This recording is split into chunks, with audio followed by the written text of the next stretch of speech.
Bismillahirrahmanirrahim. Assalamualaikum warahmatullahi wabarakatuh. Innal hamdalillah nahmaduhu wa nasta'inuhu wa nastaghfiruhu wa na'udzu billahi min shururi anfusina wa min sayyiati a'malina. May yahdihillahu fala mudilla lahu wa may yudlil fala hadiya lahu. Asyhadu an la ilaha illallah wahdahu la syarika lahu. Asyhadu anna Muhammadan abduhu wa rasuluhu la nabiyya wa la rasula ba'da. Allahumma salli wa sallim ala Muhammad wa ala alihi wa ashabihi ajma'in. Para muslimah Rumahan Bila Anggrek Masjid Ikhlas yang insyaallah sama-sama dimuliakan Allah Subhanahu wa taala. Khusus kepada Ketua Majelis Taklim Muslimah Bila Anggrek Ibu Jenny, semoga Allah senantiasa menjaga beliau dalam keimanan dan ketakwaan padanya. Ibu yang dimuliakan Allah Subhanahu wa taala, hari ini tema kita yaitu mengenai akad jual beli, ya, mengenal akad jual beli. Ini penting untuk kita ketahui, mengingat setiap orang pasti mengalami yang namanya jual beli. Ya, setiap orang yang hidup pasti dia pernah melakukan akad jual beli. Apakah akad jual beli yang kita lakukan selama ini sesuai dengan syariat atau tidak? Maka di sini perlu kita kupas. Ya. Sebelum kita mengenal akad-akad apa saja yang dalam akad jual beli itu, kita pahami terlebih dahulu mengenai pengertiannya dulu. Ya, pengertian akad jual beli. Secara bahasa, akad itu artinya suatu ikatan, ya, suatu ikatan atau suatu perjanjian. Kalau kita kaitkan dengan akad jual beli, berarti orang yang melakukan akad jual beli itu artinya mengikatkan diri masing-masing ke dalam suatu transaksi akad jual beli. Jadi jual beli ini merupakan salah satu jenis transaksi yang implikasinya adalah bersifat luzum. Artinya luzum itu apa? Mengikat kedua belah pihak, baik pembeli maupun penjual. Sehingga akad jual beli ini tidak bisa dibatalkan sepihak. Kalau mau dibatalkan itu harus melalui persetujuan kedua belah pihak. Itu makna daripada luzum, mengikat kedua belah pihak. Ya. Ini sudah kita bahas pada pertemuan sebelumnya. Nah, sedangkan pengertian secara istilah yang dikatakan akad jual beli itu adalah pertukaran harta dengan harta, ya, dalam istilah muamalahnya itu disebut dengan tabadul mal, ya, menukar harta dengan harta dengan tujuan untuk memiliki dengan cara yang dibenarkan oleh syariat. Jadi kalau di bahasa Arabnya itu adalah mubadalah malin bimalin li ghairi tamalluk. Jadi suatu tukar menukar harta dengan harta malin bimalin libur ditamalluk, ya, dengan maksud untuk memindahkan hak kepemilikan. Ya. Jadi ibu punya bawang 1 kilo, saya punya uang 50.000, ya kan? Jadi ketika saya membeli bawang yang ibu miliki, berarti saya memindahkan kepemilikan bawang saya. Terus uang yang 50.000 yang tadi milik saya jadi milik ibu. Ya, itu namanya jual beli. Dianggap jual beli. Baik. Dasar hukum daripada jual beli. Pertama kita lihat dalam Al-Quran. Yang membolehkan akan jual beli ini itu kita bisa lihat dalam Al-Quran. Sebenarnya ya, yang namanya jual beli itu kan termasuk dalam bentuk muamalah, ya kan? Yang namanya muamalah ketika kita melakukan sesuatu, ya, itu pada dasarnya nggak perlu merujuk kepada dalil.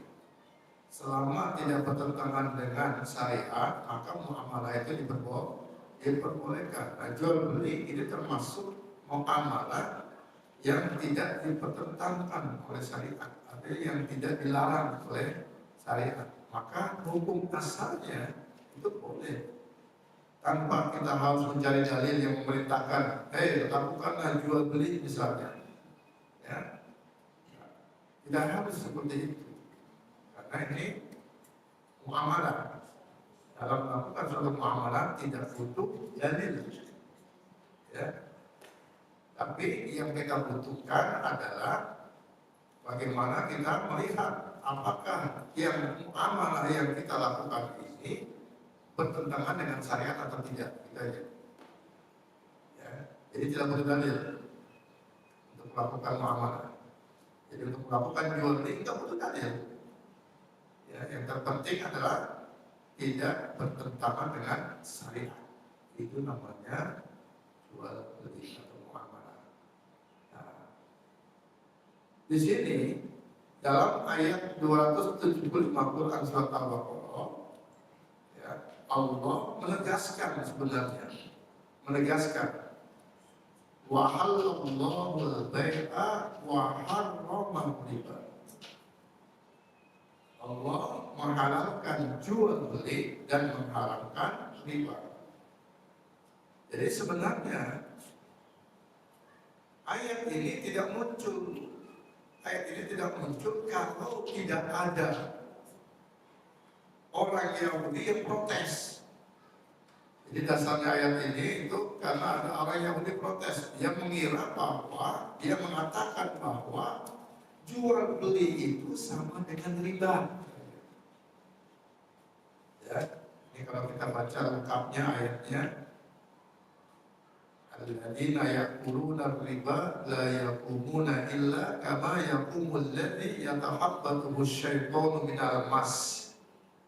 Dzalika bi annahum qalu innamal bai'u mithlur riba wa halallahu al-bai'a wa harrama riba. Itu ayat yang lengkapnya, ya.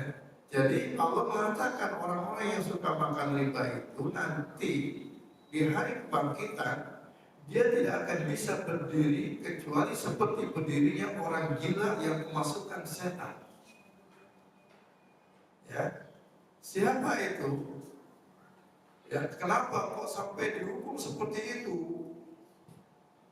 Qalu innamal bai'u mithlur riba. Karena mereka, yaitu orang-orang Yahudi, mengatakan bahwasanya jual beli itu sama dengan riba. Nah, karena statement dari orang Yahudi, kafir Yahudi seperti ini, maka kemudian Allah bertegas, wa halallahu al-bai'a wa harrama riba. Allah halalkan yang namanya jual beli dan Allah haramkan yang namanya riba. Nah, jadi dasarnya memang tidak ada perintah untuk melakukan jual beli, karena jual beli ini merupakan bagian daripada muamalah. Ya, jadi nggak perlu kita itu untuk melakukan suatu muamalah mencari dulu dalilnya, nggak perlu. Ya, ada nggak perintahnya untuk melakukan jual beli? Kalau nggak ada berarti bid'ah dong. Ya, nggak begitu. Ya. Lain ceritanya ibadah. Lalu kalau ibadah, kita mau melakukan ibadah harus cari dulu ini mana perintahnya, ada kagak dari Allah. Kalau ada kita jalanin. Kalau kita menjalankan sesuatu yang tidak ada perintahnya dan urusan ibadah ya, maka disebut dengan bid'ah. Gitu. Ya, baik. Ini dasar yang pertama ya, tentang hukum itu yang dihalalkan. Kemudian yang kedua, dalam hadis Nabi Sallallahu Alaihi Wasallam, ya, riwayat Bukhari dan Muslim,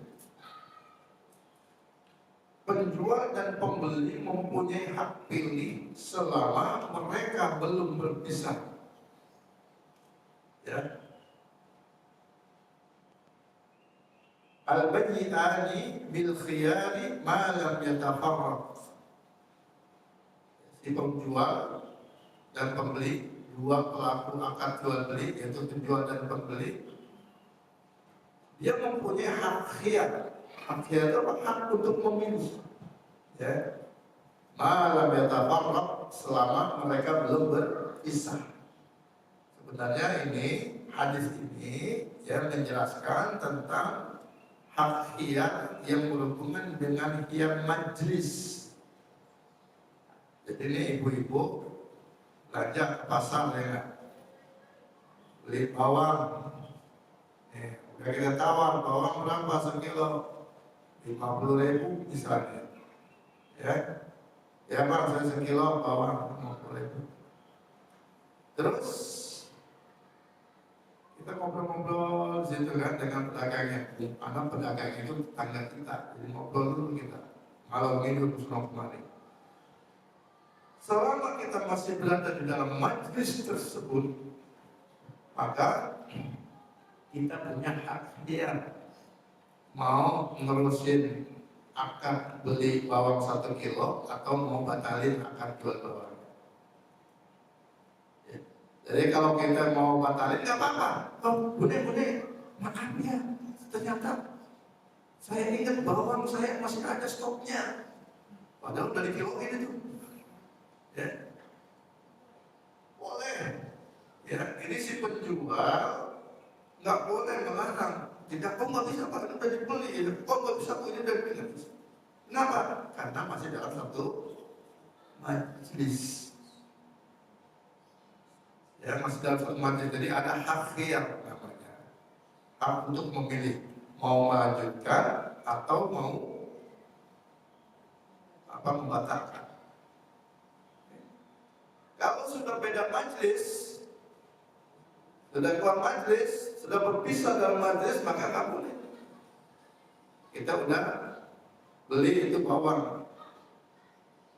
Bune, maaf ya, ini bawang yang saya beli, saya titip dulu di sini. Saya mau beli cabai di sebelah misalkan. Kita pergi ke toko sebelah, ya kan? Terus toko sebelah dia baru ingat gitu kan? Dia baru ingat. Oh iya, tadi bawang sebenarnya saya punya, udah masih ada stoknya di rumah nih. Akhirnya dia beli cabai jadi gitu ya. Pas bawa bawang, dia mau yang jualan bawang.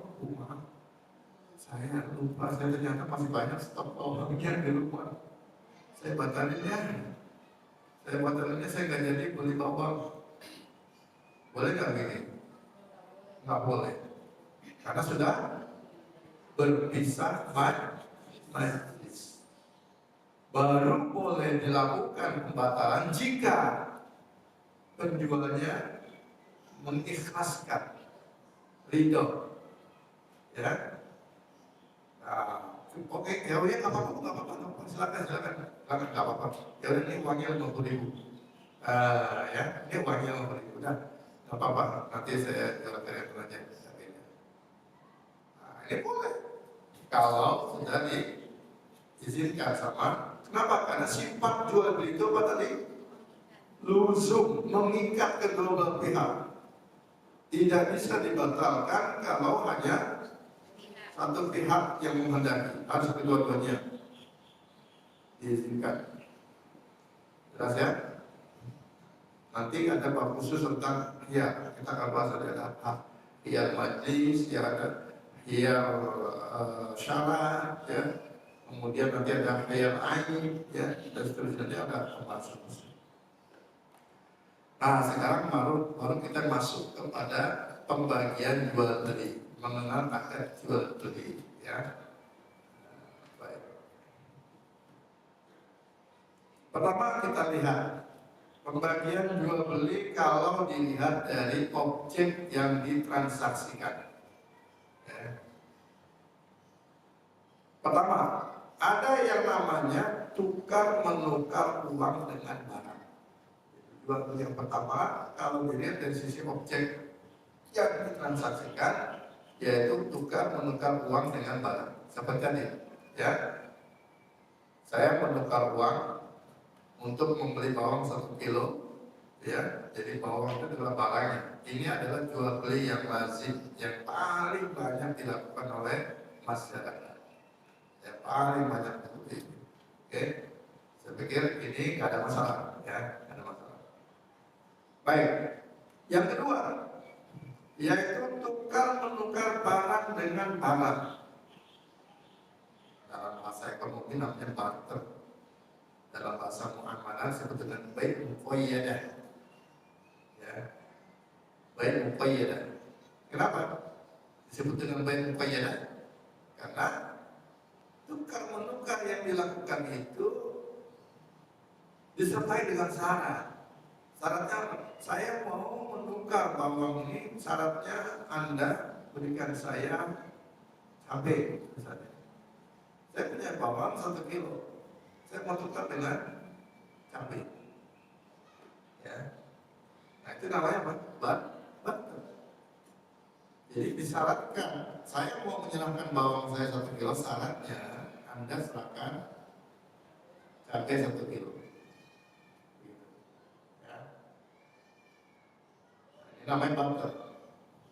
Atau saya punya motor 2, mau ditukar dengan mobil, boleh tidak?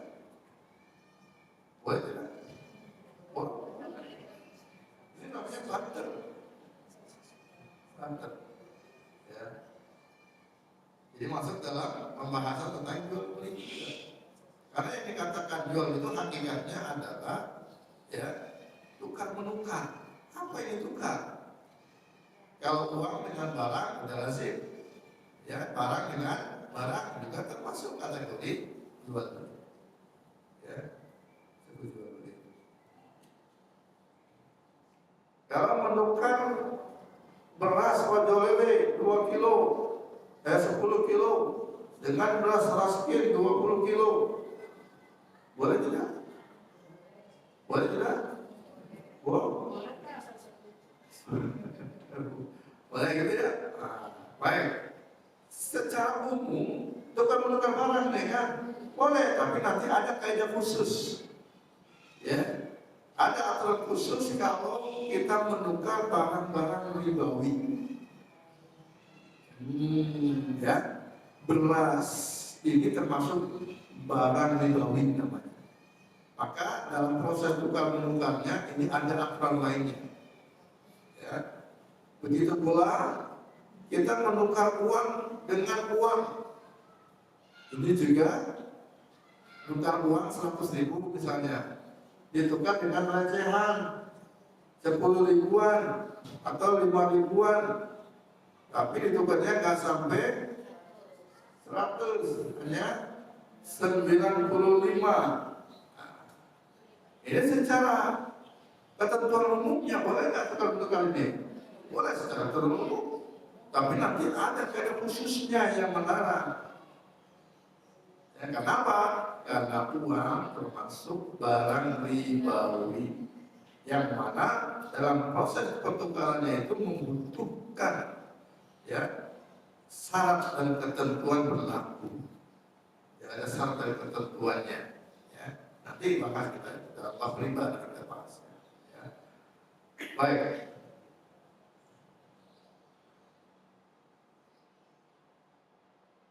Yang berikutnya, yang ketiga.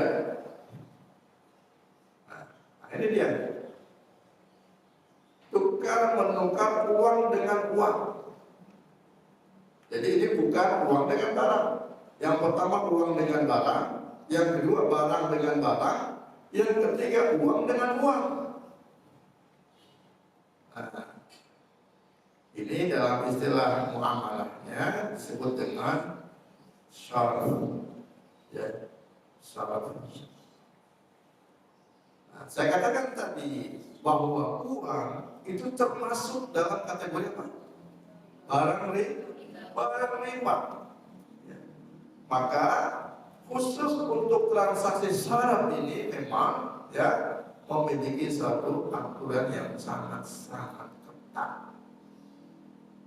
Ya, kayak tadi kan, yang apa kita tukar uang 100.000 dengan 5.000-an cuma 95.000 misalnya, itu kakak boleh gitu. Terus ada lagi misalnya tukar nih, ya ibu-ibu ini belanja kan, suka belanja di warung, ya pasar, kita kasih uang misalkan berapa bu harga belanja saya berapa dan semua totalnya, cuma 20.000. Lalu kita ngasih duit 100.000 kan, kita kasih duit 100.000 ke pedagangnya ini. Oh, ini saya adanya 100.000, nggak ada 20.000-an. Wah, saya nggak ada kembaliannya nih, gimana ya? Gitu. Atau gini kan, nggak apa-apa, saya tukar dulu kan. Saya tukar dulu ke toko sebelah. Duit kita kasih nih 100.000. Belanja kita berapa tadi? 20.000. Oke, jadi kita kasih 100.000. Nah, si pedagang tadi dia tukar ke toko sebelah. Waktu nuker ke toko sebelah, bune, saya mau tukar uang 100.000-an sama uang 10.000-an, 10 lembar. Hah? 10 lembar berarti kan sama ya? Harusnya boleh ya? Boleh kan? Harusnya boleh, karena kan kekurangan, kan? 100.000, 10 lembar kekurangan. Tapi toko sebelah ngomongnya apa? Ya sebentar boleh, nggak apa-apa, saya cari ya, saya hitung dulu. Pak hitung dulu. Ternyata tukerannya cuma ada 8 lembar 10.000-an. Ya, 8 lembar 10.000-an. Ya udah nggak apa-apa. Ya sini saya ambil ya 8 lembar dulu. Karena kan dia butuhnya memang kembalinya berapa? 80 kan? Ya ada kata beras saya ambil 8 lembar dulu. Nah, yang 2 lembarnya lagi itu berubah intan. Gitu kan? Sama kata si pedagang ini. Nah, ini pertanyaan, boleh kagak ya kayak begini? Hah? Boleh kagak? Masih ngutang ya?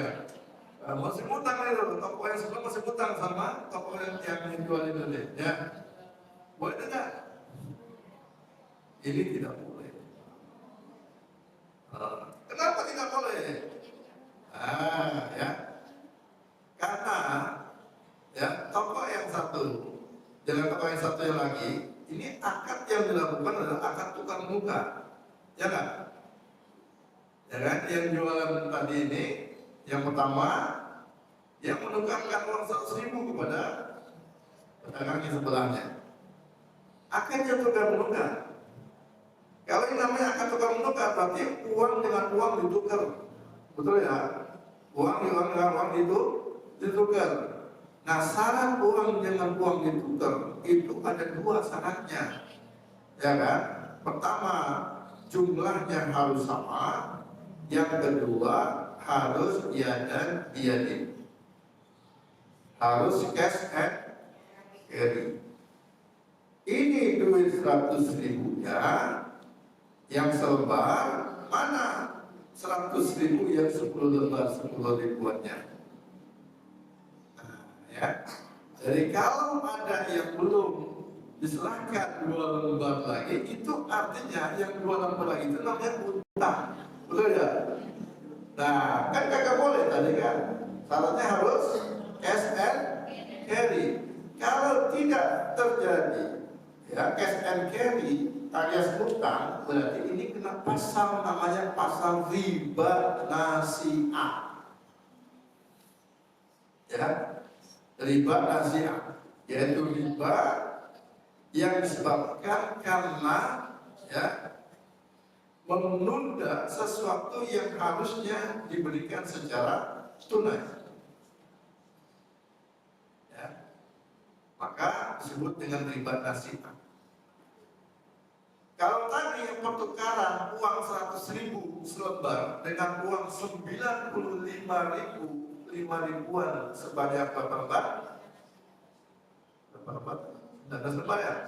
Nah, 19 lembar, maka ini namanya riba fadl, bukan riba fadl ya. Riba fadl, ya. Ada jumlah yang selisih antara uang yang 100.000 yang lembaran satu, ya, dengan uang total yang 100.000-nya itu yang cuma 95.000, 5 ribuan. Selisihnya 5.000. Nah, 5.000-nya ini adalah riba, disebut dengan riba fadl. Nah, baik, itu untuk pembagian jual beli, ya, dari sisi objek yang ditransaksikan. Nah, sekarang kita lihat bagaimana pembagian jual beli yang dilihat dari ketersediaan objeknya, ya, dari ketersediaan objeknya. Pertama, ya, yaitu jual beli yang sama-sama tunai. Uangnya dikasih, barangnya dikasih. Itu maksudnya. Ya, sama-sama tunai. Uang dan barang sama-sama dikasih dalam satu majelis akad. Ya. Nah, saya pikir ini jelas, ya, jelas tadi. Saya beli bawang tadi, kasih uang 50.000, kemudian saya dikasih bawangnya 1 kilo. Ini sama-sama tunai. Uangnya saya kasih, bawangnya saya kasih. Oke. Lalu yang kedua, ada juga uangnya tunai, tapi barangnya tertunda. Nah, ada uangnya tunai, tapi barangnya tertunda. Ya, uangnya tunai itu artinya kalau harganya 100.000 dikasih 100.000. Barangnya mana? Belum punya.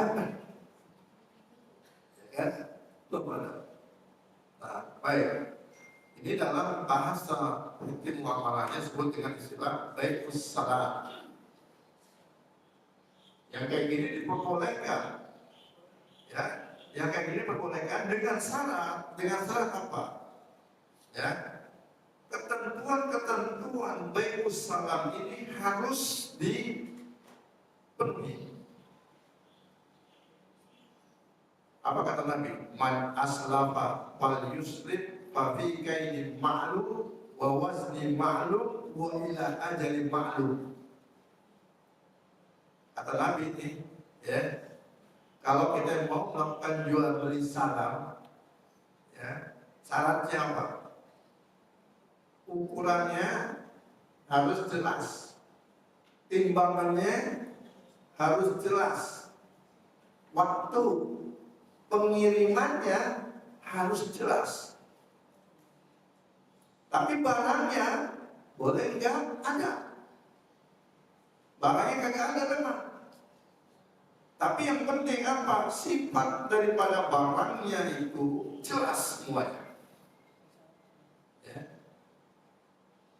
Karena waktu itu memang, ya, Nabi mendapati, ya, para sahabat, ya, melakukan jual beli, ya, dengan cara seperti itu. Beli korma. Yang penting apa? Timbangannya jelas, kualitas kormanya jelas, ya kagak. Terus kapan mau dikasihnya? Ya, kapan mau dikasihnya?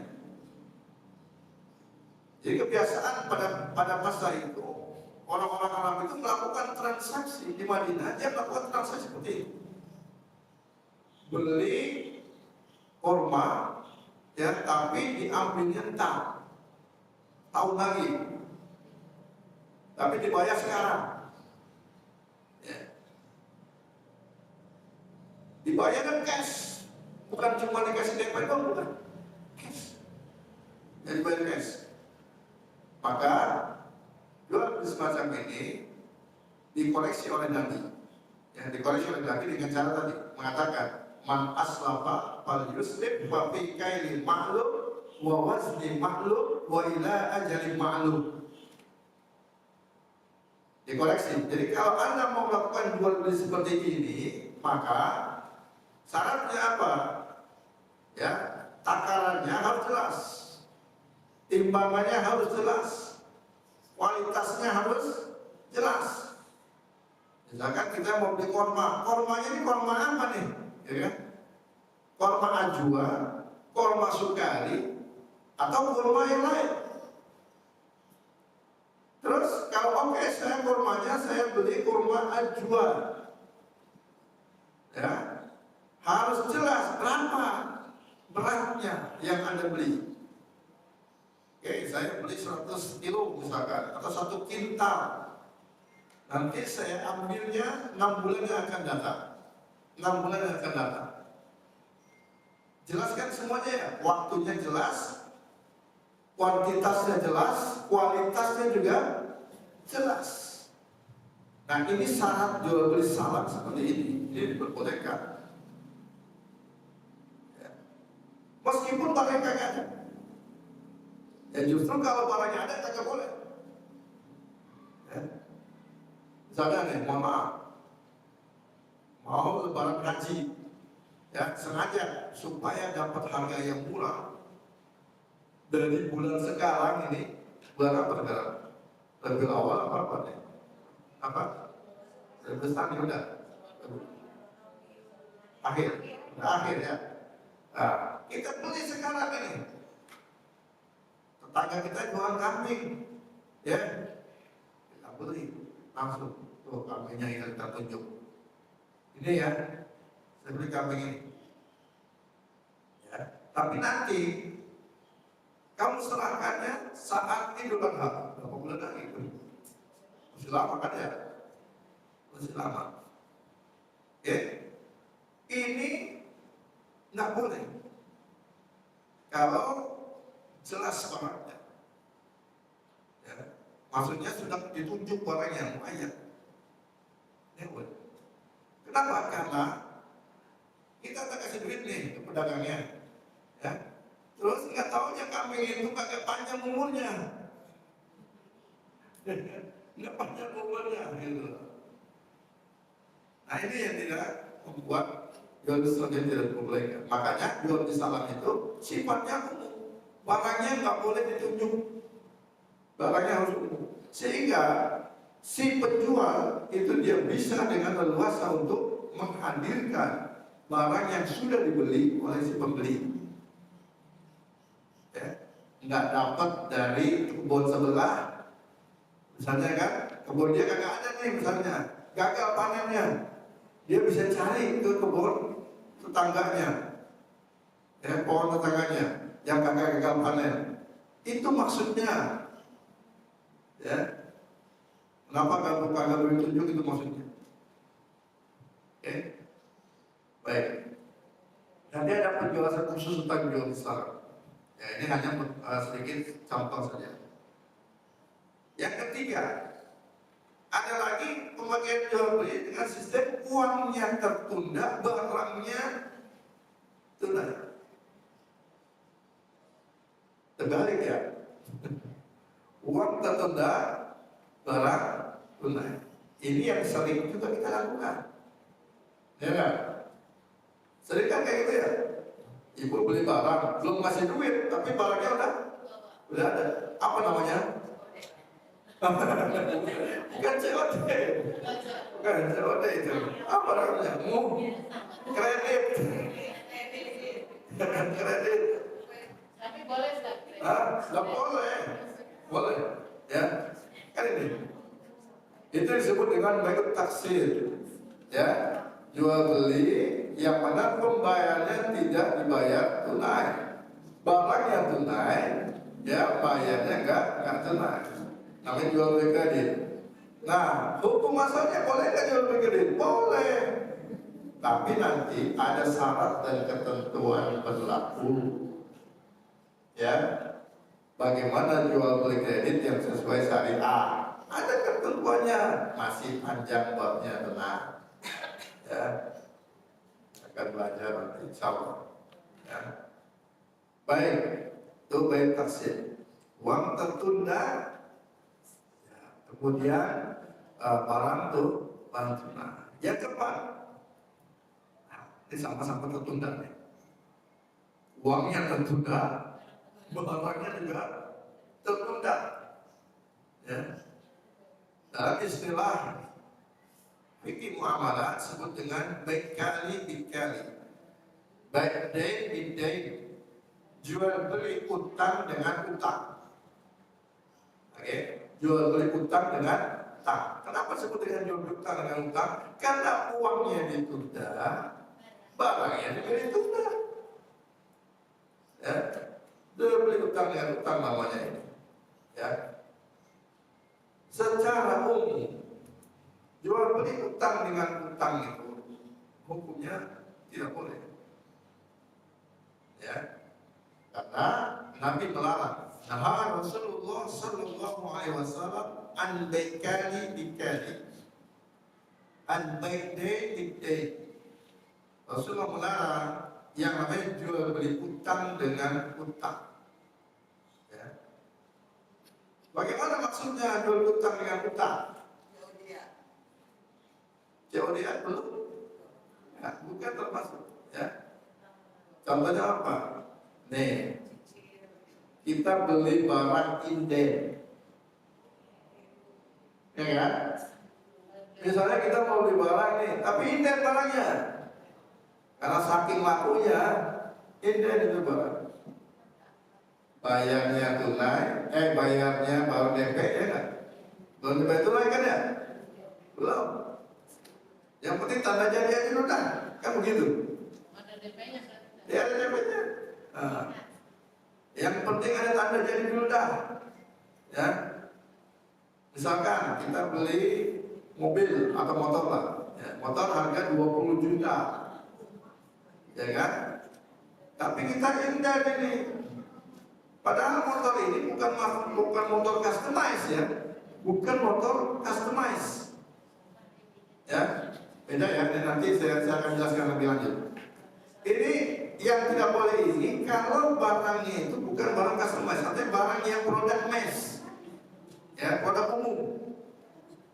Motor yang umum, mobil yang umum, ya. Artinya motor umum itu maksudnya bukan mobil umum, komplek bukan, ya. Artinya merek-merek yang memang sudah bukan customize, bukan sesuai dengan permintaan si customer, bukan pesanan, bukan. Nah, ya. Nah, ini yang tidak pesanan, yang bukan customize, maka hukumnya itu sebenarnya ya tidak diperbolehkan. Ini dikatakan berkali-kali. Bayarnya utang, barangnya juga utang, sama-sama tunda dua-duanya. Namun ada pengecualian untuk barang yang customized tadi. Barang yang membutuhkan proses untuk pembuatannya ini dikecualikan oleh Nabi, diperbolehkan. Ini yang disebut dengan istilahnya baik istisna, ya jual beli istisna. Ini dikecualikan oleh Nabi. Ini boleh katanya. Contoh kita beli rumah, ya beli rumah dengan sistem kita pesan.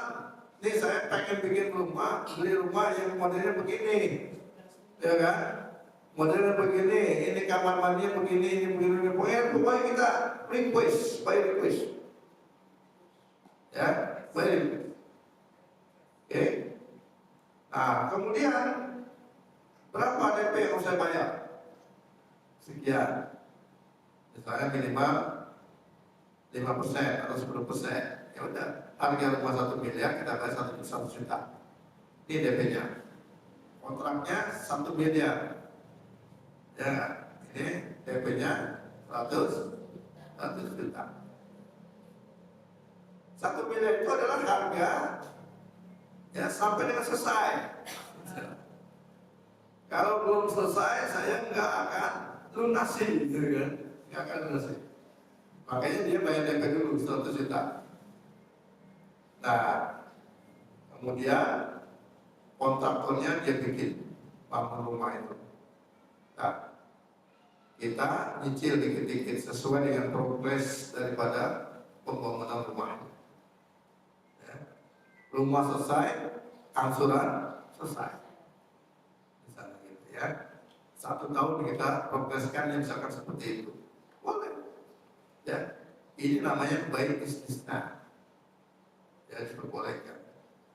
Tapi kalau yang kayak tadi itu, ya jual beli di mana barangnya belum ada, ya, kemudian duitnya secara tidak tunai, ya, itu melanggar ketentuan. Jadi memang yang dikatakan BKL ini bentuknya macam-macam, ya. Jual beli utang dengan utang ini bentuknya macam-macam. Ada orang yang menjual barang yang belum dimiliki secara kredit. Itu satu model jual beli utang dengan utang.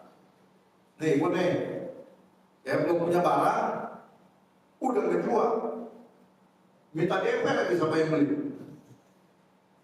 Ya, minta DP siapa yang beli? Barangnya belum ada, tapi pun sudah angkat. Ini nggak boleh. Seperti ini. Ini termasuk dalam kategori jual beli utang dengan utang. Bayarnya belum lunas, belum cash, belum tunai, ya kan, masih utang, ada separuh yang dibayar, barangnya juga belum ada. Ya, satu contohnya. Ya. Contoh yang lain tadi ya, jual beli inden, atau sama seperti arisan barang. Arisan barang. Betul kagak ada arisan barang? Gimana sih arisan barang?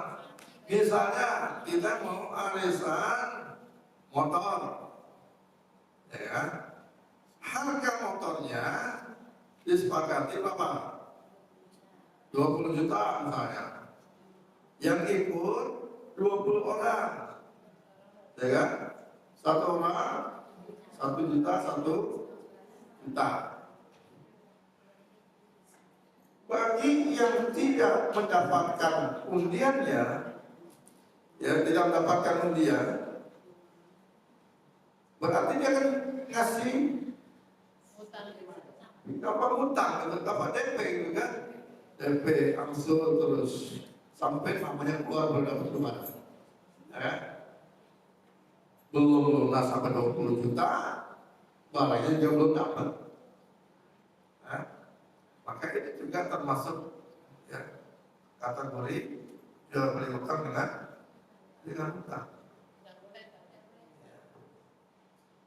Sebagian ulama mengatakan ini memang tidak boleh kalau berpandangan tadi. Tapi ada juga berpandangan diperbolehkan dengan syarat apa? Dengan syarat katanya, dengan syarat harga daripada motornya itu ya tidak tetap mengikuti perkembangan harga motor. Jadi kalau misalkan saat undian pertama harga motor 20 juta, masing-masing 1 juta. Yang undian yang kedua, ya harga motor sudah naik, jadi 21 juta misalnya. Maka nanti bayarnya pada saat pengundian yang kedua itu bukan 1 juta lagi per orang. Ya, tapi jadi berapa? 1 juta 50.000. Ya kan? Nah, seperti itu. Baik. Kalau memang ada ragu-ragu sebaiknya kita tinggalkan. Ya. Apakah arisan barang itu boleh atau tidak? Sebaiknya kita tinggalkan. Udah, arisan utang aja dah. Apa arisan uang aja gitu ya. Tapi arisan uang juga tidak ada syarat dan ketentuan yang berlaku juga. Diperbolehkannya itu ada syarat dan ketentuan berlaku. Sudah pernah kita bahas di sini ya. Jelas dulu. Baik. Nah itu jenis berkali-kali. Ya.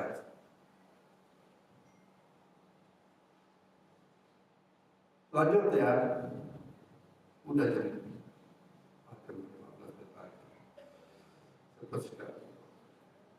Lanjut. Dilihat dari cara menentukan harga. Nah, dilihat dari cara menentukan harga. Jual beli itu dikategorikan. Pertama, ada yang disebut dengan baik musawwamah.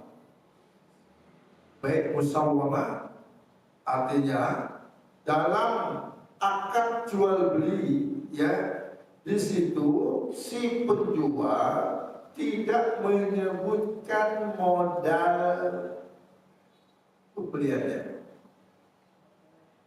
Ya, dia menetapkan harga. Ini saya jual laptop ini harganya 5 juta.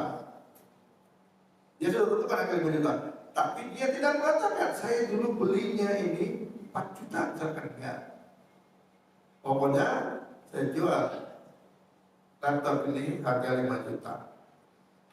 Tanpa menyebutkan berapa harga belinya. Ya. Dan ini sering terjadi, sering ya, kayak gini ya.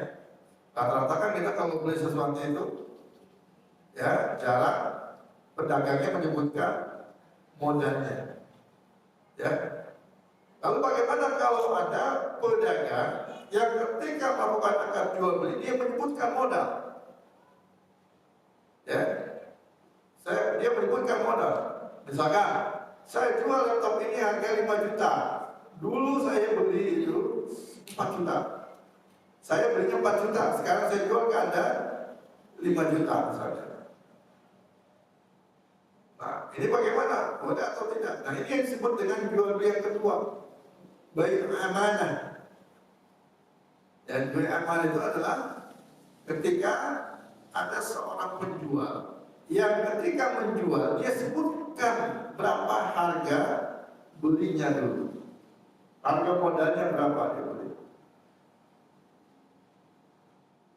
Tapi syaratnya apa? Secara jujur nyebutinnya. Di pasar banyak pedagang yang ngomong kayak begitu. Ini saya belinya segini dulu. Ya, ini modalnya kagak dapat. Misalkan kayak gitu yang ngomongnya ya. Modal kagak dapat, modalnya lebih dari ini. Meskipun secara tidak terang-terangan yang mengatakan, kalau apa yang dikatakan itu ternyata bohong, berarti dia termasuk dalam kategori ya pedagang yang zalim kepada pembelinya, ya, yang melakukan penipuan terhadap pembelinya, ya, tidak boleh. Jadi jual beli amanah itu harga modal sebutkan secara jujur. Ini modelnya ada berapa model? Pertama, nah sini khusus untuk yang kedua ada 3 model. Yang pertama ada yang namanya jual beli murabahah. Jadi jual beli murabahah itu adalah jual beli di mana pedagang menyebutkan modalnya berapa. Ya, dan biasanya dalam jual beli murabahah ini, ya, harga jualnya itu lebih besar daripada modal.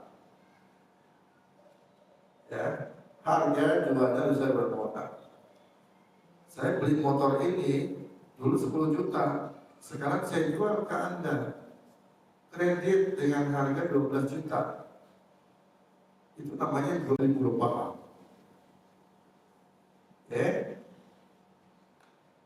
Disebutkan modalnya, meskipun harganya lebih tinggi daripada harga modal.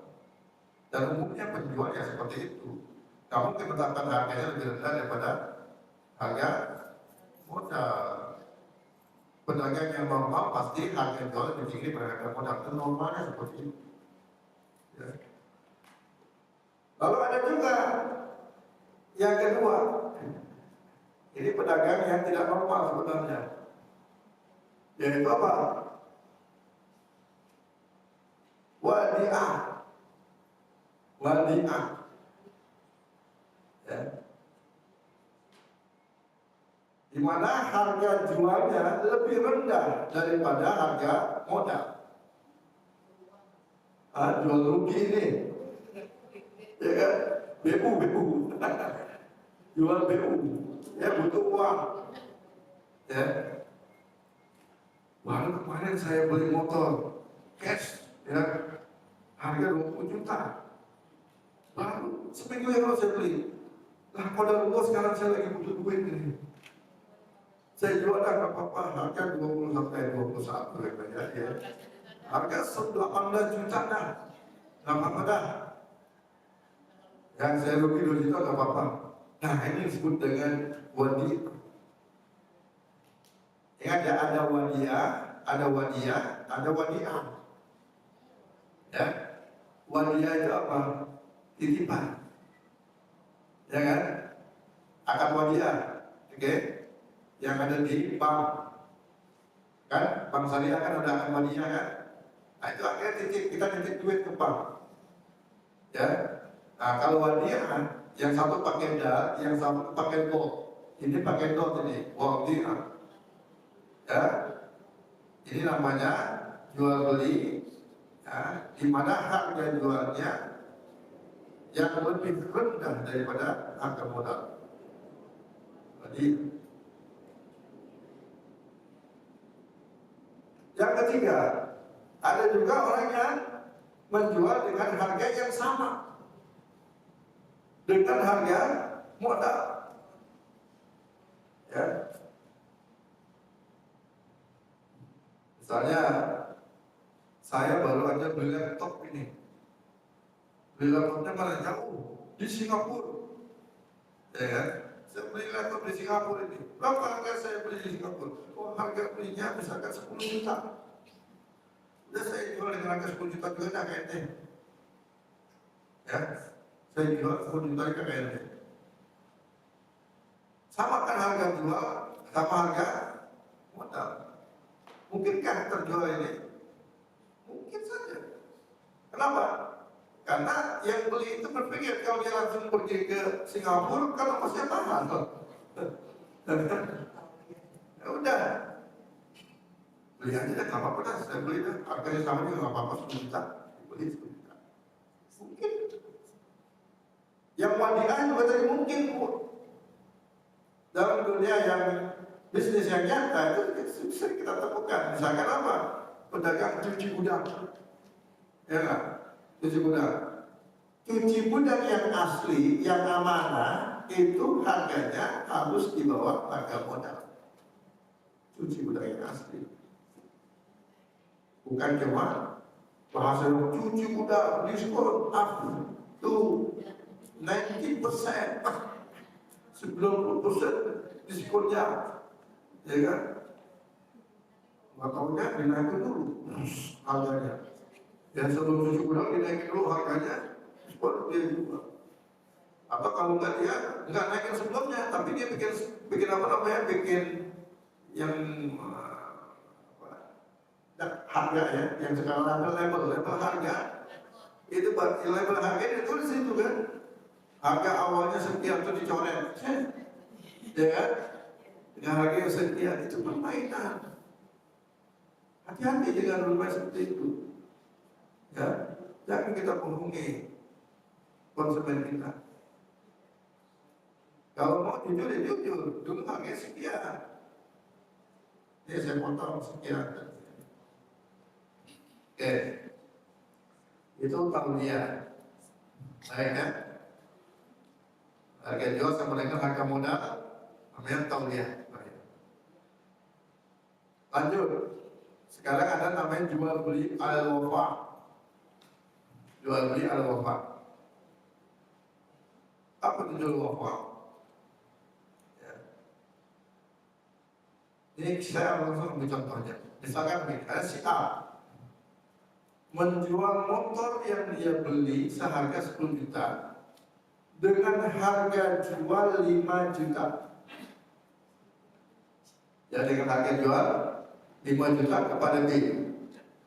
Ya, ini termasuk apa nih? Jual beli apa? Jual beli apa tadi namanya? Wadiah. Tapi ini bedanya dengan wadiah tadi.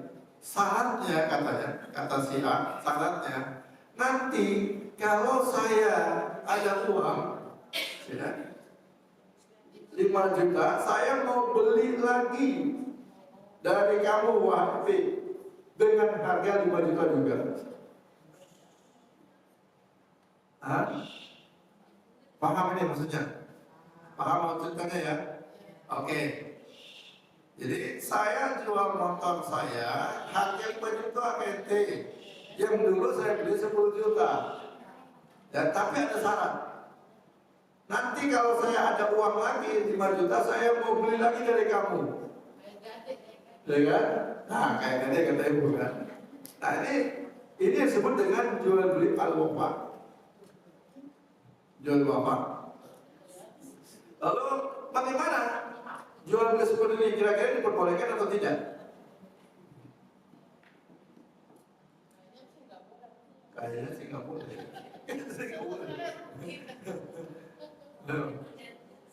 Boleh tidak? Ada yang mengatakan nggak boleh, ada yang mengatakan boleh, gitu kan? Ya, memang ulama berbeda pendapat. Ya, dalam hal ini ulama berbeda pendapat. Yang pertama, ulama Malikiyah, Hambali, dan ulama Hanafiyah, ya, itu ulama Hanafiyah yang terdahulu maksudnya, ya, yang mutaqaddimin, bukan mutaakhirin, ya, itu mengatakan tidak sah, ya, yang mengatakan tidak sah. Malikiyah, Hambali, dan ulama Hanafiyah yang mutaqaddimin itu tidak sah. Jual beli wafa tidak sah. Ya, kenapa tidak sah? Ya karena ini tidak sesuai dengan konsekuensi akad jual beli. Ya, tidak sesuai dengan konsekuensi akad jual beli. Ya. Oke, maka kita lihat lagi sekarang. Yang kedua, pendapat daripada ulama Hanafiyah dan Syafi'iyah. Ulama Syafi'iyah maupun Hanafiyah yang mutaakhir, yang belakangan, ya, dia mengatakan boleh, ya, yang mengatakan boleh, ya. Kenapa? Kenapa dia katakan boleh? Karena dua-duanya sama-sama ikhlas, sama-sama ridho, ya. Kan dasar jual beli apa katanya?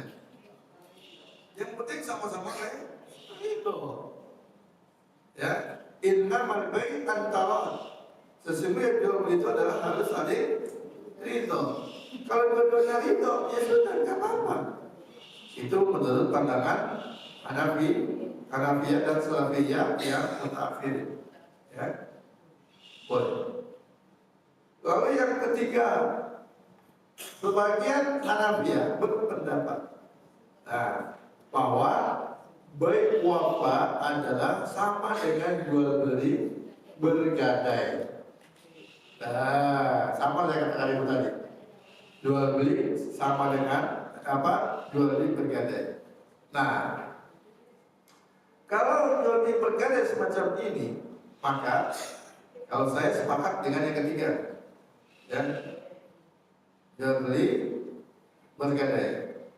Kalau jual beli bergadai, maka kita harus tahu konsekuensi dengan barang gadai itu seperti apa. Oke, sama dengan orang yang berutang. Orang utang kalau dia menggadaikan barang, itu sama nih. Kan hakikatnya si A itu minjem duit, betul ya? Minjem duit berapa? 5 juta. Terus dia menyerahkan barang gadaiannya berupa apa? Motor seharga 10 juta. Nah, motornya dipakai, boleh kagak? Nggak boleh. Ya, barang gadaian kagak boleh dipakai. Ya. Barang gadaian kagak boleh dipakai. Kenapa? Karena kalau kita pakai sama aja kita dapat untung dari hasil kita ngutangin. Nah, gitu kan? Nggak boleh dipakai. Ingat ya rumusnya ya. Kalau kita ngutangin, kagak boleh kita dapat untung dari orang yang kita utangin. Nggak boleh. Ini kan sama aja, kita ngutang 5 juta, terus kita dapat untung. Untung apa? Untung pakai motornya yang utang sama kita. Tak boleh tuh.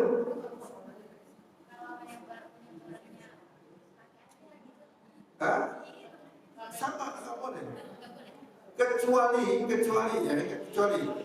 sebelum yang ngutang itu, ya dia ngutang sebelumnya sudah biasa memberikan pinjaman motor buat kita.